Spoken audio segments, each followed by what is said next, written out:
4398번 남부구치소 안에서 김건희라는 이름을 대체할 수용 번호가 나왔습니다. 특검은 내일 김 씨를 소환할 예정입니다. 수용 번호 3617번, 윤 전 대통령과 달리 출석해 조사를 받기로 했습니다. 홍콩 짝퉁 가게에서 너무 예쁘고 똑같아서 샀다. 그러면서도 어떤 브랜드인지 확인하지 않고 샀다고 했습니다. 이처럼 김건희 씨 구속의 결정타는 앞뒤가 안 맞는 거짓말이었습니다. 특검 조사실과 법정에서 한 답변들이 JTBC 취재로 더 자세히 드러났습니다. 단독 보도합니다. 나도 보석 공부를 해야겠다. 대선 직후 김건희 씨가 했다는 말입니다. 수천만 원짜리 바세론 시계를 전달한 사업가 서 씨를 JTBC가 인터뷰했습니다. 가짜는 진짜를 이기지 못한다. 어제 법정에서 확인된 사실입니다. 목걸이만의 얘기가 아닙니다. 진술 역시 그렇습니다. JTBC가 김건희 씨의 특검 진술 내용을 새롭게 취재했습니다. 홍콩 모조품 가게에서 똑같아서 샀다면서도 어떤 브랜드인지 확인하지 않았다고 했습니다. 변명을 늘어놓다 보니 결과적으로 앞뒤가 맞지 않는 진술이 된 겁니다. 첫 소식 윤정주 기자의 단독 보도입니다. 특검은 지난 6일 김건희 씨를 조사하면서 2022년 6월 나토 순방 때 찾던 반클리프 앤 아펠 목걸이를 집중적으로 물었습니다. 김건희 씨는 2005년에서 2007년 사이에 홍콩에서 현금 150만 원에서 200만 원을 주고 산 모조품이라고 주장했습니다. 하지만 JTBC 취재 결과 본인의 진술간에도 모순이 있었습니다. 김건희 씨는 홍콩의 짝퉁 가게에서 예쁘고 똑같아서 샀다고 말했습니다. 그러면서도 브랜드를 확인 안 하고 샀다고 진술했습니다. 진품과 똑같아서 샀다면서도 어떤 브랜드인지 몰랐다는 주장을 한 겁니다. 오빠의 장모집에서 목걸이에 모조품이 발견된 경위를 두고도 역시 앞뒤가 안 맞는 진술을 했습니다. 김건희 씨는 어머니의 환갑기념 선물로 목걸이를 샀다고 진술했습니다. 그런데 순방 때 논란이 된 후 버리려고 했는데 오빠가 달라고 해서 줬다고 말했습니다. 어머니 환갑 선물을 버리려고 했다는 것도 이상하지만 어머니에게 돌려주는 대신 오빠에게 줬다는 설명 역시 쉽게 납득이 되지 않습니다. 특검이 진술을 의심하던 상황에서 진품 목걸이를 줬다던 서희건설 이봉관 회장의 자수서는 김건희 씨의 거짓말을 판단하는 쐐기가 됐습니다. 김건희 씨가 대통령 취임 직후 서희건설 측으로부터 목걸이 진품을 교부받아 나토 순방 당시 착용한 것이 분명함에도 특검 수사 과정에서 자신이 착용한 제품이 20년 전 홍콩에서 구매한 가품이라고 진술하고 특검은 어제 구속심사에서 이 회장의 자수서와 진품 목걸이 그리고 모조품까지 모두 판사에게 냈고 결국 김건희 씨 구속의 결정타가 됐습니다. JTBC 윤정주입니다. 김건희 씨는 구치소 안에서 김건희의 이름으로 불리지 않습니다. 다른 수용자와 똑같이 수용 번호가 부여됐습니다. 4398번입니다. 서울 남부구치소에 나가 있는 조혜영 기자를 연결하겠습니다. 정식 입소 절차는 오전에 다 끝이 났죠. 네, 그렇습니다. 전날 구속영장이 발부된 김건희 씨는 오늘 오전 신체 검사를 받고 이 머그샷으로 불리는 수용 등록부 사진을 촬영하는 등 일반 구속 피의자들과 똑같이 정식 입소 절차를 거쳤습니다. 이 수용자 번호는 4398번이 부여됐습니다.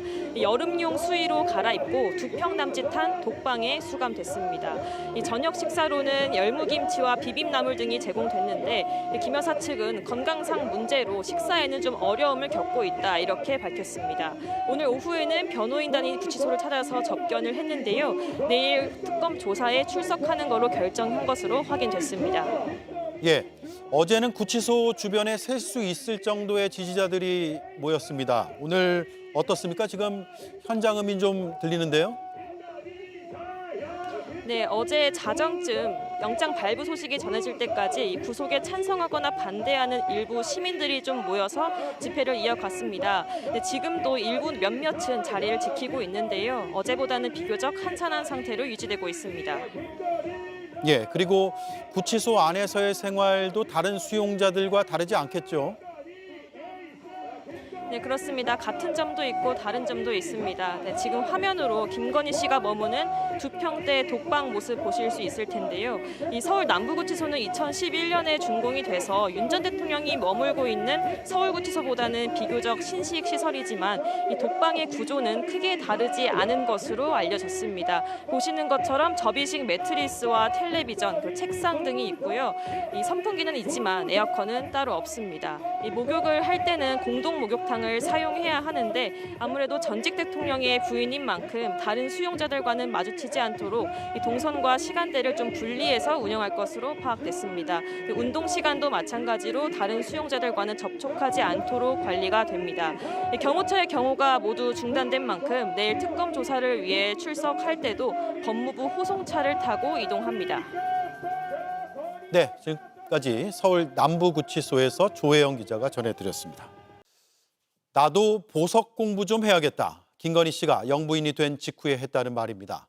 이 말을 들은 사람은 수천만 원짜리 바세론 시계를 전달한 사업가입니다.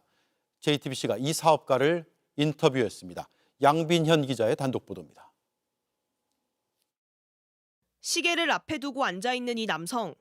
바쉐론 콘스탄틴 시계를 구매해 김건희 씨에게 전달한 사업가 서모 씨입니다. JTBC는 서 씨를 만나 김건희 씨가 명품에 관심을 갖게 된 계기를 물었습니다. 서 씨는 김건희 씨와 6, 7년 전부터 알고 지냈는데 김 씨가 영부인이 된 뒤부터 달라지기 시작했다고 말했습니다. 대통령 되더니 이상해졌어요. 구두 이런 데다 돈 바르고 그런 스타일이 아니에요. 그러고 명품에 대해서도 잘 몰랐었고 내가 얘기하면 다 모르더라고. 그런 게 있어요? 관심도 없고. 해외 사절 등 외빈을 만나면서 명품 장신구에 빠졌다는 겁니다. 본인이 너무 초라하더라. 굉장히 엠베러스했다. 딴 사람들은 막 이렇게 저 디너 파티에서 막 보석 이렇게 해서 자기만 없어갖고 뭐 한국말로 팔렸다는 얘기죠. 김건희 씨가 각국 정상의 영부인들을 언급하며 보석 공부를 하겠다는 말을 꺼냈다고도 했습니다. 근데 영부인들이 다 파티 자리에서 보석들 어마어마하고 나온다는 거예요. 자기도 보석 공부해야 되겠다고 그러더라고. 그래서 내가 이런 김 씨에게 추천해준 브랜드가 반클리프 앤 아펠이었습니다. 그러더라고. 그래서 내가 이제 그런 것 좀 많이 아니까 이거저거 많이 알려줬죠. 내가 좀 스페셜하면서도 좀 그런 독특함을 갖고 있는 게 반이다. 그런 걸 얘기하고 반을 갖다가 누구한테 사달라고 그랬는지 뭐랬는지 모르겠지만. 두 사람의 대화는 윤 전 대통령이 취임한 지 얼마 뒤에 이뤄졌다고 합니다. 이후 김건희 씨는 2022년 6월 첫 나토 순방에서 6,200만 원대 반클리프 목걸이를 착용했습니다. 같은 해 9월에는 서 씨로부터 3,500만 원에 구매한 바쉐론 시계를 전달받았고 같은 달 코바나 컨텐츠 사무실에서 300만 원대 디올백까지 받았습니다. JTBC 양빈현입니다. 성인 남성의 무릎 높이까지 빗물이 차오르고 이렇게 파도가 치기도 합니다. 오늘 수도권은 그야말로 물폭탄이 떨어졌습니다. 문제는 내일 새벽까지 또 많은 비가 예보돼 있다는 겁니다. 이희령 기자가 보도합니다. 인천의 한 고등학교 앞, 허리 높이까지 물이 차올랐습니다. 차도와 인도가 어딘지 아예 경계가 사라졌습니다. 맨홀 뚜껑이 열려 곳곳에서 물이 역류하고 도로 가운데 있던 트럭은 옴짝달싹 못합니다. 아저씨 저 어떡하냐. 차 있었네. 사람이 빨리 나오셔야 될 것 같은데. 하천도 곧 범람할 것처럼 급격히 불어났습니다. 오늘 내내 빗물이었거든, 아침 내내. 와, 이렇게 다 올라왔어, 이거. 아니, 저 다리가 괜찮을까? 그니까. 하천 바로 앞에 사는 주민들은 걱정이 더 컸습니다. 아니, 여기 이만큼 올랐어. 그러네. 아니, 이거 넘으면 우리 아파트. 차오른 물에 산책길은 사라지고 가로등도 윗부분만 보일 뿐입니다. 서울 시내 29개 하천은 출입이 모두 통제됐습니다. 한때 열차 운행도 중단돼 승객 피해도 잇따랐습니다. 오늘 서울, 경기 북부, 인천 등 수도권 일대는 말 그대로 물난리가 났습니다. 특히 경기도 김포, 고양, 인천 옹진과 서울 도봉구 등엔 200mm 넘는 물벼락이 쏟아졌습니다. 시간당 강우량이 100mm가 넘는 극한 호우가 관측된 곳도 여럿 있었습니다.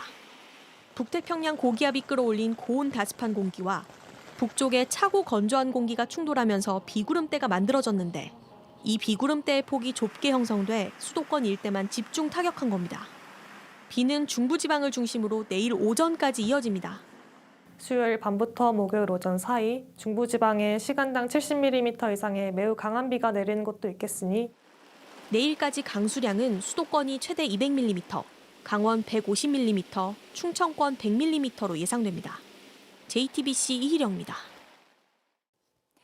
이재명 대통령이 23일 도쿄에서 한일 정상회담을 갖습니다. 한미 정상회담에 앞서 일본을 먼저 방문하는 건데요.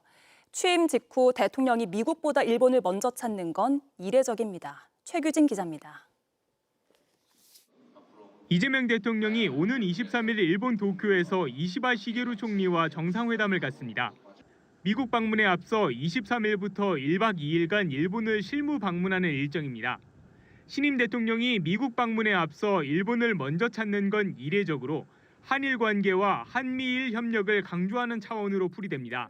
양국 간 미래지향적 협력의 발판을 공고히 하고 한일 그리고 한미일 공조 강화 방안은 물론 영내 평화와 안정, 지역 및 글로벌 이슈에 대해서도 허심탄회하게 의견을 나누게 될 것입니다. 당초 방미 후 귀국길에 일본을 들리는 방안도 검토됐지만 오히려 일본을 먼저 방문함으로써 한미일 협력에 무게를 실었다는 해석이 나옵니다.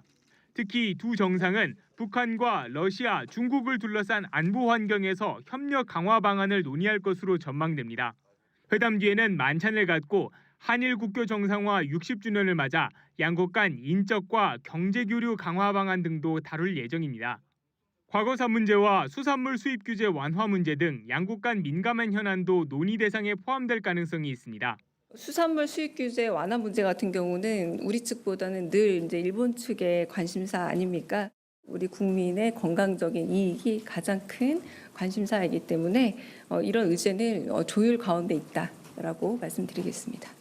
다만 광복절이자 일본 패전인인 8월 15일을 앞두고 일본 고위급 인사들이 야스쿠니 신사를 참배할 경우 정상회담 기류에 영향을 미칠 수도 있습니다.